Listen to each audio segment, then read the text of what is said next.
Shop special ఏం చేస్తారు? పీతల పులుసు. పీతల పులుసు. ఓకే, సో మీరు ఎప్పుడు ఈజీగా అని చెప్తుంటారు కదా, ఇది కూడా అలాగేనా? అన్ని ఈజీ. సో మీరు ఏ చేసినా ఈజీ. పీతల పులుసు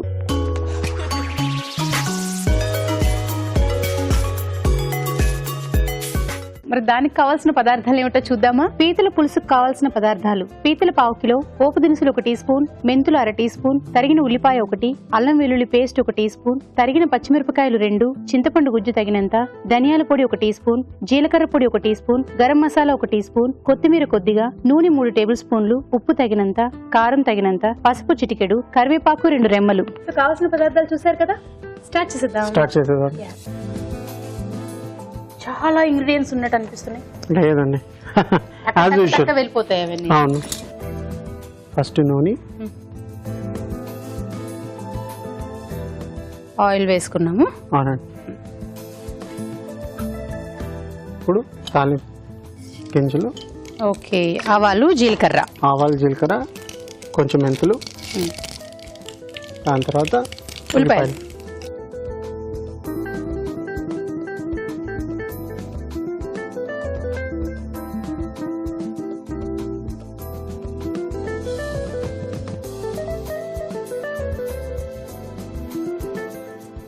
సో పచ్చిమిరపకాయలు కూడా పొడవుగా వేసేసుకున్నారు. అవును.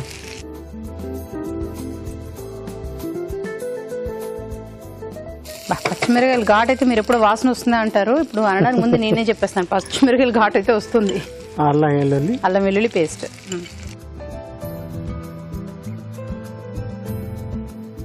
కరివేపాకు,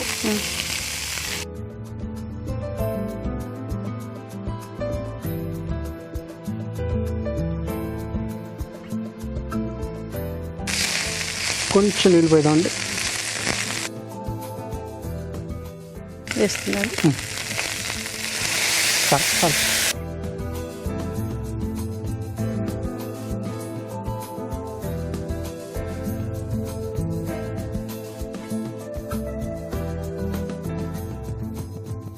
ఇప్పుడు ఈ పీతలు వేసేదండి. కొంచెం ఇవన్నీ సపరేట్గా కూడా చేసుకోవచ్చు.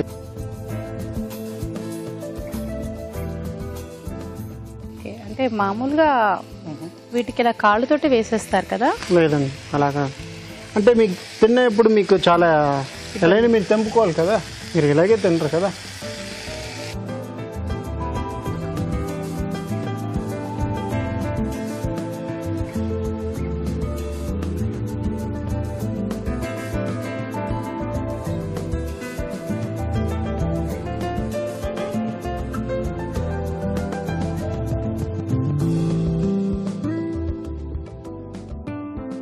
వీటికి బాడీలో ఎన్ని కాళ్ళు ఉంటాయి కదండి.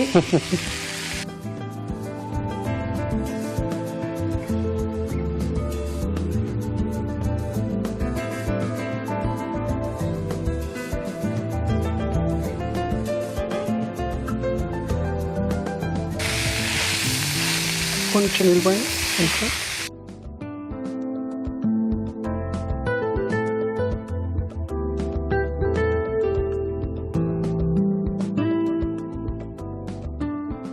దగ్గరికి అవ్వాలి ఇది కొంచెం. చెప్తాను మీకు. ఇప్పుడు దాంట్లో మసాలాలు వేసేసుకుంటే, దాని తర్వాత మనం వేసంటే ఉప్పు కారం కూడా బాగా పడుతుంది కదా. క్రాబ్స్ వేసిన తర్వాత మసాలాలు వేస్తే అవి కలుస్తాయి. కొంచెం ఉప్పు, కారం. నార్మల్ క్రాబ్లో కొంచెం కారం పడుతుంది. అవునండి, అంటే క్రాబ్ తినేప్పుడు మీరు రావాలన్నమాట ఘాటు. మా మదర్ ఎక్కువ చేస్తారు ఇది, అందువల్లే కాళ్ళు అని అడిగాను నేను ఆ మాట. చిన్నప్పుడు ఎక్కువ చేసేవారు ఇది. ఓకే, ధనియాల పౌడర్, మిరియాల అవి ఎక్కువ వేసేవారు, అందుకని తలలోంచి ఆ నీళ్లు రొంపు వచ్చినప్పుడు జీలకర్ర పౌడర్. రొంపు వచ్చిన వాళ్ళు తింటే తొందరగా తలలో ఉండే నీరంతా దిగిపోతుంది అని అంటారు కదా. గరం మసాలా,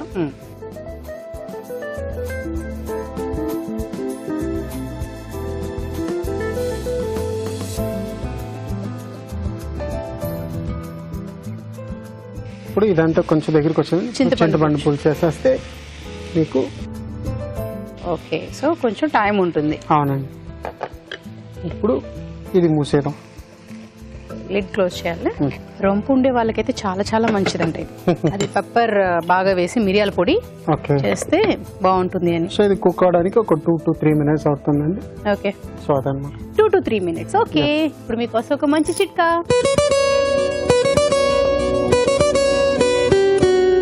వర్షాకాలంలో ఈగల బెడద ఎక్కువైపోతూ ఉంటుంది. ఎందుకంటే వాతావరణంలో తేమ ఎక్కువగా ఉండడం వల్ల ఈ తేమ మూలంగా ఈగలు వచ్చేస్తూ ఉంటాయి. మరి ఈగలు ఎక్కువగా ఉన్న ప్రాంతంలో 2-3 పుదీనా ఆకులను అలా నలిపి వేసినా కానీ, లేకపోతే పుదీనాను రసంలాగా చేసి ఆ రసాన్ని అక్కడ చల్లినా కానీ ఈగలు రాకుండా ఉంటాయి. ఇప్పుడు చిట్కా చూస్తారుగా. ఓకే రావు గారు, అయిపోయిందా? ఇది కూడా అయిపోయింది అన్నమాట. వాసన చూద్దాం. Yes.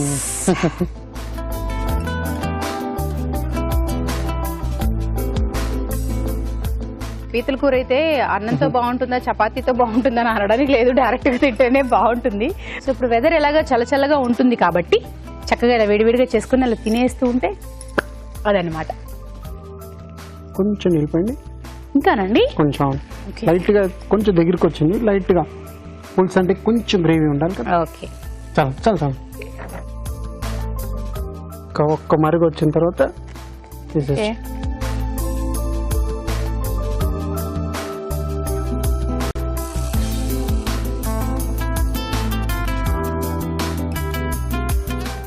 సో పీతల పులుసు రెడీ. Thank you. పీతల పులుసు రెడీ.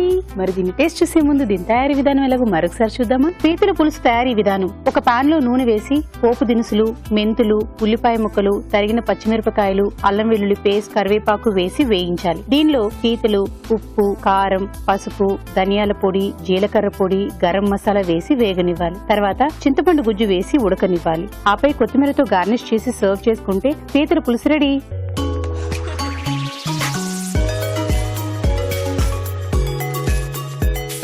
పీతల పులుసు కూడా రెడీగా ఉంది రావు గారు. అది రెడీగా ఉన్న అన్నం కూడా కావాలి కదండి. నేనైతే డైరెక్ట్ గా తినేస్తాను, నాకు అన్నం వద్దు. కాకపోతే పీతలు మాత్రం కొంచెం లీజర్ గా స్పూన్స్ తోటి అలా అంతా తినడానికి అవ్వదు, చేతితోటి ఫుల్ గా అనుకుంటూ తినడమే ఇది. మీకు దానికి నేను తీసి ఇస్తాను. స్పూన్ తో పాటు ఇస్తున్నారా మీరు? Thank you.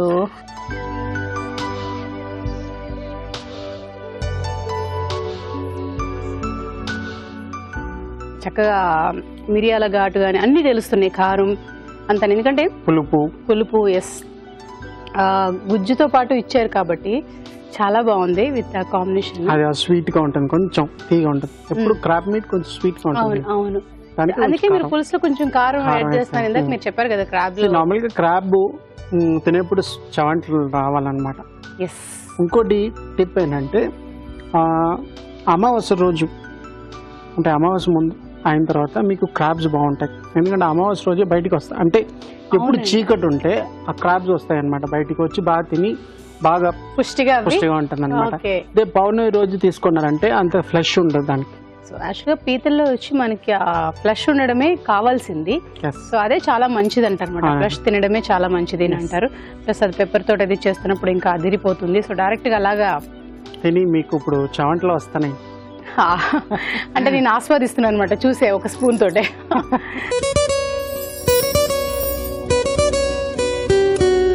ఇప్పుడు మీకోసం ఇంకో చిట్కా. పులుసు కూరలు అనగానే మనం చింతపండు రసం యూజ్ చేస్తూ ఉంటాం. మరి చింతపండు రసం వల్ల అసిడిటీ ఫామ్ అవుతుంది, కడుపులో మంట వస్తూ ఉంటుంది, అంటే ఎక్కువగా తీసుకోవడం వల్ల. దానికి బదులుగా టమాటా గుజ్జు కనుక వాడుకున్నట్లయితే ఈ అసిడిటీ ప్రాబ్లమ్స్ అన్ని తగ్గడమే కాకుండా కూరకు అదనపు టేస్ట్ కూడా వస్తుంది.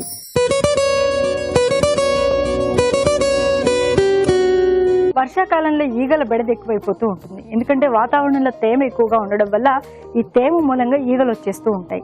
మరి ఈగలు ఎక్కువగా ఉన్న ప్రాంతంలో 2-3 పుదీనా ఆకులను అలా నలిపి వేసినా కానీ, లేకపోతే పుదీనాను రసంలాగా చేసి ఆ రసాన్ని అక్కడ చల్లినా కానీ ఈగలు రాకుండా ఉంటాయి.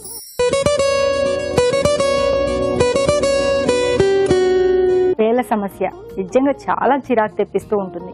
ముఖ్యంగా స్కూల్కి వెళ్ళే పిల్లలు, హాస్టల్లో ఉండే పిల్లల్లో మాత్రం, జుట్టు ఎక్కువగా ఉండే పిల్లల్లో కూడా ఈ పేలు ఎక్కువగా కనిపిస్తూ ఉంటాయి. మరి పేలు తగ్గించుకోవాలి అంటే వేపాకుని బాగా పేస్ట్ లాగా చేసి దానిలో కొద్దిగా పెరుగు వేసుకుని తలకంతా కూడా బాగా పట్టించి ఒక 1/2 an hour తర్వాత తలస్నానం చేస్తూ ఉండాలి.